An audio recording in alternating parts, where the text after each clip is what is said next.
সুপ্রিয় শিক্ষার্থীবৃন্দ, কেমন আছো সবাই? আশা করছি খুবই ভালো আছো। উপায় ইংলিশ একাডেমির পক্ষ থেকে সবাইকে শুভেচ্ছা।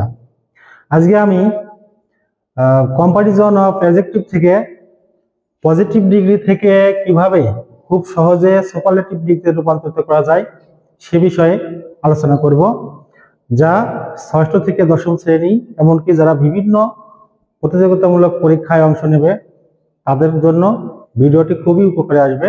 আর এই জন্য অবশ্যই ভিডিওটিকে প্রথম থেকে শেষ পর্যন্ত দেখতে হবে এবং নতুন হয়ে থাকলে সাবস্ক্রাইব করে পাশে থাকতে হবে। তো শিক্ষার্থীবৃন্দ, আর কথা নয়, এখন আমি কিভাবে খুব সহজে পজিটিভ ডিগ্রি থেকে সুপারলেটিভ ডিগ্রিতে রূপান্তরিত করা যায় তা নিয়ে গুরুত্বপূর্ণ কিছু টিপস শেয়ার করব। এজন্য আমি ভিডিওটিকে সংক্ষিপ্ত করার লক্ষ্যে আগে থেকেই দুইটা সূত্র লিখে রেখেছি। আমরা জানি যে পজিটিভ ডিগ্রি চেনার সহজ উপায় হচ্ছে ওখানে শুরুটা হয় নো আদার দিয়ে বা ভেরি ফিউ দিয়ে, এবং মাঝে যে ডিগ্রিটা থাকে তার আগে এবং পরে অ্যাস থাকে, দুটা অ্যাস থাকে, অথবা প্রথমে সো থাকতে পারে, পিছনে কিন্তু অবশ্যই অ্যাস থাকে। এই ক্ষেত্রে আমরা কি করব, নো আদার যুক্ত পজিটিভ ডিগ্রিকে যদি সুপারলেটিভ করি তাহলে আমাদের প্রথমে অবজেক্টটা লিখতে হবে, দেন একটা বি ভার্ব আছে, বি ভার্ব আমরা সকলেই চিনি, অ্যাম, ইজ আর ওয়াজ আর, সেটা লিখতে হবে। দেন একটা দা লিখতে হবে। সুপারলেটিভ ডিগ্রিতে কিন্তু অবশ্যই দা বা ওয়ান অফ দা থাকতে হবে। বি ভার্বের পরে দা বসাবো, দেন দা বসানোর পরেই একটা সুপারলেটিভ ডিগ্রি বসাবো। কার সুপারলেটিভ ডিগ্রি বসাবো সেটা নির্ভর করবে দুই আছে এর মাঝে যে পজিটিভ ফর্মটা থাকবে সেটাকে আমরা সুপারলেটিভ ডিগ্রি রূপান্তর করব। দেন সাবজেক্টটা লিখে দেবো। 2 নম্বর সূত্রে লেখা আছে যে ভেরি ফিউ। ভেরি ফিউর ক্ষেত্রে আমরা কি লিখবো? এই ক্ষেত্রে আমরা অবজেক্টটা লেখার পরে বি ভার্ব লিখতে হবে। আর বি ভার্বটা কিন্তু প্লুরাল, বেশি অংশ প্লুরাল থাকে, এটাকে সিঙ্গুলার নিতে হবে। আর থাকলে ইজ লিখতে হবে, ওয়ার থাকলে ওয়াজ লিখতে হবে। দেন ওয়ান অফ দ্য লিখতে হবে। আমরা কিন্তু দা এবং ওয়ান অফ দ্য দুটোই পেয়েছি। এরপরে কি করতে হবে? সুপারলেটিভ ডিগ্রি বসাতে হবে, তারপরে আমরা সাবজেক্টটা লিখবো। তো এখন শিক্ষার্থী বন্ধু, আমরা সূত্র দুটো কিন্তু বুঝে গেছি। এখন এর মাধ্যমে কিভাবে, উদাহরণের মাধ্যমে আমি এখন কিভাবে সহজে এই পজিটিভ থেকে সুপারলেটিভ পাওয়া যায় সেটা এখন দেখাবো। আশা করছি সকলেই খুব সহজেই বুঝতে পারবে। প্রথম সূত্র ছিল আমাদের নো আদার দিয়ে। যদি আমরা নো আদার দিয়ে লিখি তাহলে কি হয়? No other boy is as good as he। সেক্ষেত্রে আমরা নো আদার দিয়ে লিখছি। আর দেন আমরা যদি একটা ভেরি ফিউতে লিখি,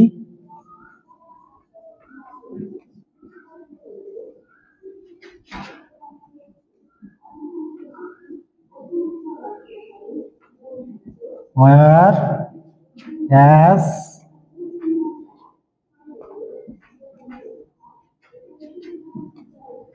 powerful as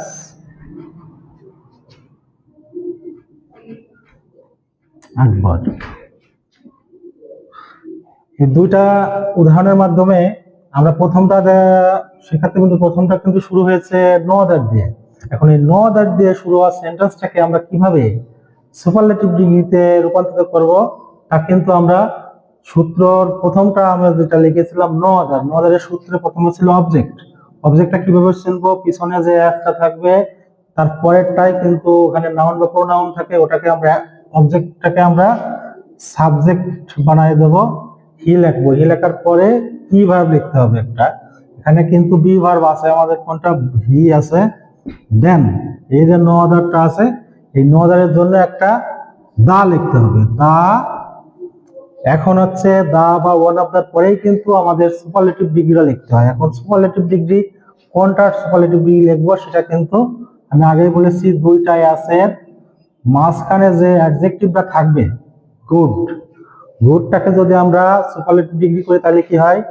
আমাদের কম্পারিজন অ্যাডজেক্টিভে ছিল পজিটিভ ফর্ম, কম্পারেটিভ ফর্ম এবং সুপারলেটিভ ফর্ম। এবং পজিটিভে ছিল গুড, কম্পারেটিভ যদি আমরা দেখি সেটা ছিল বেটার, দেন সুপারলেটিভ বেস্ট। তাহলে আমাদের এখানে কিন্তু গুডের পজিটিভ ডিগ্রিটাই লিখতে হবে বেস্ট, দেন সাবজেক্ট। এবং সাবজেক্টটা কোথায় পাই?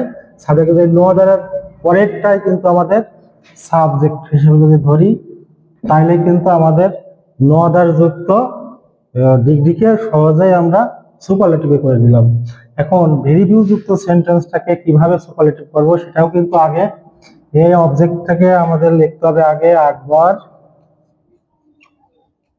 আকবর, দেন একটা বি ভার্ব নিতে হবে। এখানে কিন্তু ওয়ার আছে, ওয়ারটাকে আমরা যদি সিঙ্গুলার ফর্মে দেখি সেটা কি হতে পারে, সেটা হতে পারে ওয়াজ।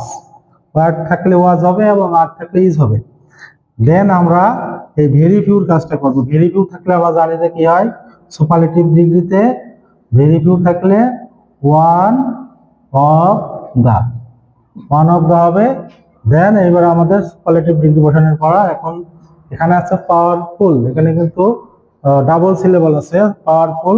এটাকে পাওয়ারফুলকে যদি আমি সুপারলেটিভ করি তাকে কিন্তু ডাবল সিলেবাসের ক্ষেত্রে একটা মোস্ট যুক্ত করব, মোস্ট পাওয়ারফুল। তারপরেই কিন্তু আমাদের সাবজেক্ট লিখতে হবে। সাবজেক্টটা কিন্তু আমাদের এখানে কি ছিল, ভেরি বইয়ের পরের অংশ যদি আমরা লিখে দেই কিংস। তো শিক্ষার্থীবৃন্দ, আশা করছি সকলেই খুব সহজে বুঝতে পেরেছ। পরবর্তী ক্লাসে আমি নতুন কিছু টপিকস নিয়ে আলোচনা করব। ততক্ষণে সকলে ভালো থাকো, সুস্থ থাকো। ধন্যবাদ সবাইকে।